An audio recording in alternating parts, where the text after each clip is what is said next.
Hoy estaremos hablando de los 10 mandamientos, la ley de Dios, pero vamos a ver la ley de Dios en el Génesis.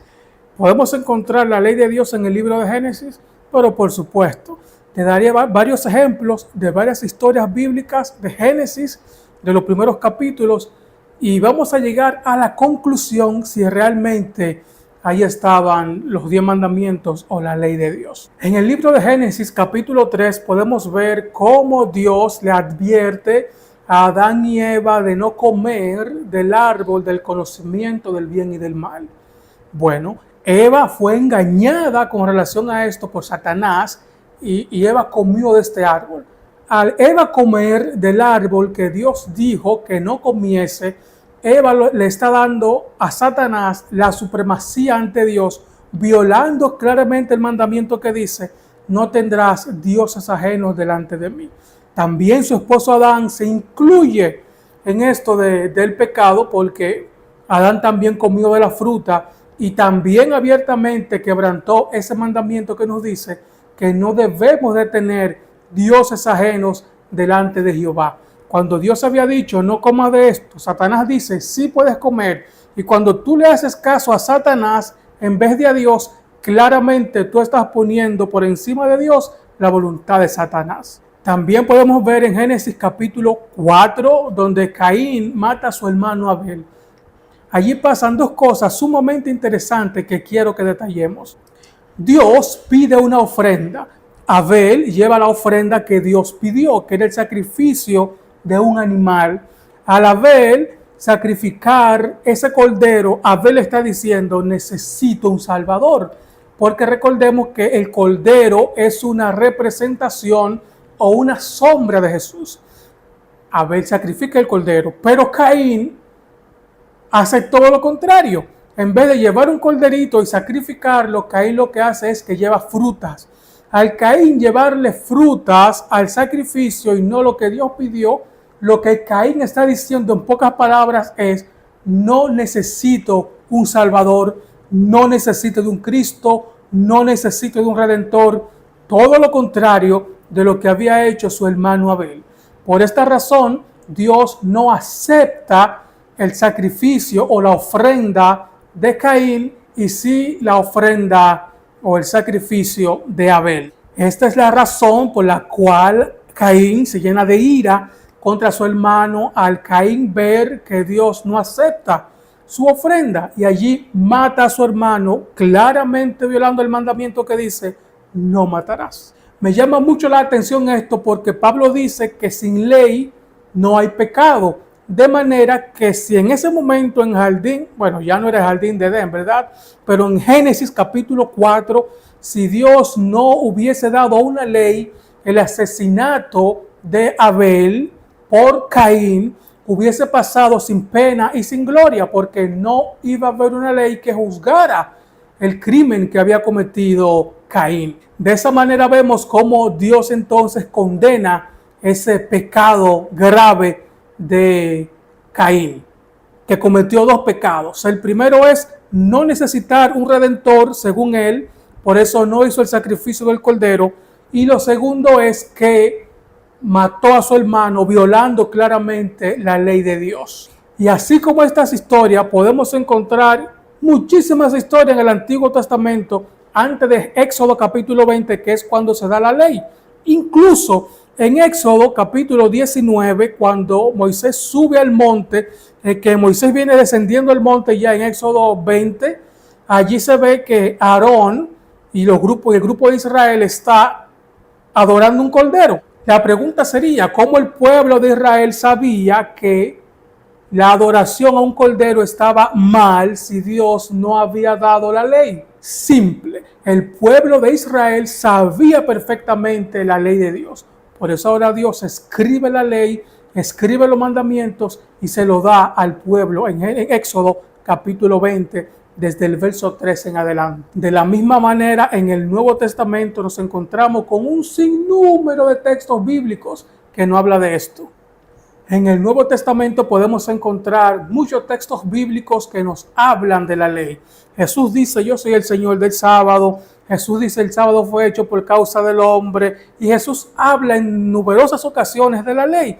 Dice, el cielo y la tierra no pasarán y la ley tampoco pasará, ni una jota ni una tilde. Jesús habla abiertamente y abundantemente de la ley de Dios. Pero muchos han dicho que Jesús redujo la ley en solamente 2 mandamientos, cosa que no es nueva. Ya eso había sido dado en el Antiguo Testamento. Ahí te dejo los textos. Una cosa es resumir y otra cosa es reducir. Cuando tú resumes, tú unes todo en pequeñas palabras. Cuando tú reduces, tú quitas y te queda con una pequeña porción. Eso es lo que muchos dicen, que Dios quitó allí, quitó allá y solamente dejó 2 mandamientos. Nosotros como cristianos adventistas entendemos que Dios no redujo, sino que resumió. Cuando Dios dice, ama a tu prójimo como a ti mismo, Él te está diciendo, haz esto y esto. O sea, los mandamientos de Dios están, los mandamientos al yo amar a mi prójimo, cuando yo amo a mi prójimo, yo no lo mato, yo no codicio sus bienes, no codicio su esposa, no les robo. Todos los mandamientos que tienen que ver con la condición de hombre a hombre, con la condición humana. Ahora, cuando yo amo a Dios sobre todas las cosas, no tengo dioses ajenos delante de mí, no hago ninguna figura de lo que está en el cielo, en la tierra, ni debajo de la tierra, ni debajo de las aguas, en ninguna parte. Y sobre todas las cosas también guardo el 4º mandamiento de la ley de Dios. Ahora, ¿por qué muchos cristianos dicen que la ley de Dios fue clavada en la cruz y que ya no es necesaria guardar la ley? ¿Qué dice el apóstol Pablo con relación a esto? Yo quiero que tú me acompañes a la Biblia en el libro de Romanos capítulo 7, versos 7 y 8. Vamos a leer a ver qué dice la Biblia. ¿Qué diremos pues? ¿La ley es pecado? De ninguna manera, dice el apóstol. Pero yo no conocía el pecado sino por la ley. Y tampoco conociera la codicia si la ley no dijera, no codiciarás. Pero el pecado, aprovechándose del mandamiento, produjo en mí toda codicia, porque sin ley el pecado es muerto. Tan simple como eso. Si la ley fue clavada en la cruz, entonces tampoco hay pecado, porque el pecado es transgresión de la ley. Y Pablo dice, yo no conocí la codicia hasta que yo vi el mandamiento que me dijo, no codiciarás. Entonces el pecado se aprovechó de ese mandamiento. No es que el mandamiento es malo, es que el pecado se aprovechó de eso y produjo en mí toda codicia. ¿Te das cuenta de lo que está diciendo el apóstol Pablo? Y al final él concluye diciendo, porque el pecado sin la ley es muerto. Yo quiero que tú sepas, antes de continuar, que somos salvos única y exclusivamente por gracia, no por otra cosa. Somos salvos por la gracia y la justicia de Cristo. No hay otro método. El ser humano es salvo por la sangre que Jesús derramó en la cruz y hoy nos ofrece esa salvación gratuita. Somos salvos por su gracia, dice el apóstol, porque por gracia sois salvos. Y esto no es de vosotros, sino de Cristo Jesús. Pero si yo soy salvo por gracia, ¿por qué debo de guardar la ley? Es muy simple. Es que por la ley de Dios seremos juzgados. O sea, somos salvos por su gracia y seremos juzgados por su ley. Es que no lo estoy inventando yo. Lo dice la misma palabra. Acompáñame al libro de Santiago, capítulo 2, desde el verso 8 en adelante. Libro de Santiago, capítulo 2, desde el verso 8 en adelante. Mira qué dice la palabra de Dios. Si en verdad cumplís la ley suprema conforme a las escrituras, amarás a tu prójimo como a ti mismo, bien haces.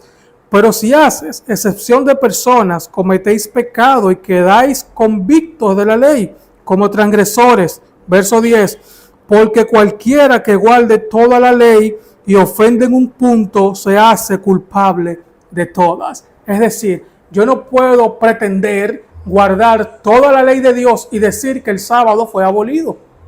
El texto dice que si yo guardo toda la ley, pero no guardo el sábado como parte de la ley de Dios, no estoy guardando ninguna ley.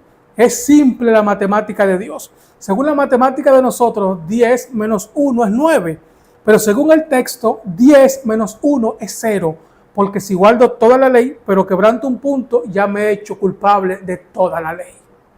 Sigamos leyendo, verso 11. Pues el que dijo, no cometerás adulterio, también ha dicho, no matarás. Ahora bien, si no cometes adulterio, pero matas, ya te has hecho transgresor de la ley.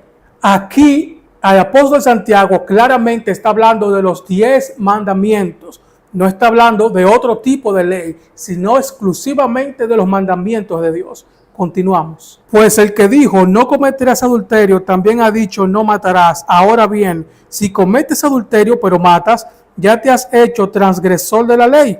Así hablad y así haced, como los que habéis de ser juzgados por la ley de la libertad. ¿Te das cuenta? Seremos juzgados por la ley. ¿Cuál ley? Santiago ya lo explicó. Él dice, el que dijo, no matarás, no cometerás adulterio, viene citando los 10 mandamientos. Y al final te dice, así hablad y así haced, como los que habremos de ser juzgados por la ley de la libertad. Somos salvos por la gracia y la misericordia de Cristo, pero seremos juzgados por la ley. Pablo dice, ¿qué haremos pues? ¿Pecaremos para que la gracia abunde? Pablo en otras palabras dice, porque somos salvos por gracia, ¿dejaremos de guardar la ley? De ninguna manera. Yo no conocí el pecado si no fue por la ley. O sea, Pablo ve la ley como un espejo, y cuando Pablo se ve en ese espejo, él se da cuenta que es un pecador, él se da cuenta que es un fornicario, él se da cuenta que es un homicida, él se da cuenta que miente, que tiene otros dioses delante de Dios, que se hace imagen, que no guarda el cuarto mandamiento de su ley, que es el sábado. Y Pablo, cuando ve la ley, se ve como pecador, y esa ley tiene que llevarte a ti a Jesús. Cuando tú ves tu pecado en la ley, que tú miras los 10 mandamientos y tú dices, yo soy un mentiroso, esa ley tiene que compungir tu corazón y llevarte a Jesús en oración para que Jesús perdone tu pecado. Pero tú no viste ese pecado, sino ¿por qué cosa? Porque la ley te lo mostró. Porque si la ley no te hubiese mostrado ese pecado, tú no tuvieras ningún tipo de pecado. Porque Pablo dice, porque sin ley el pecado es muerto. Es decir, si yo no puedo ver mi pecado en los mandamientos de Dios, entonces no hay ningún tipo de pecado. ¿Me doy a entender? Y así como estos textos que te acabo de mostrar, hay un sinnúmero de versículos bíblicos que nos hablan de la ley de Dios. Yo quise hacerte un pequeño resumen de los textos más importantes del Antiguo y Nuevo Testamento para que tú puedas defender tu fe. Que Dios te bendiga de una manera especial.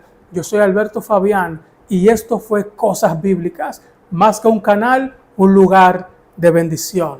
Que Dios te guarde.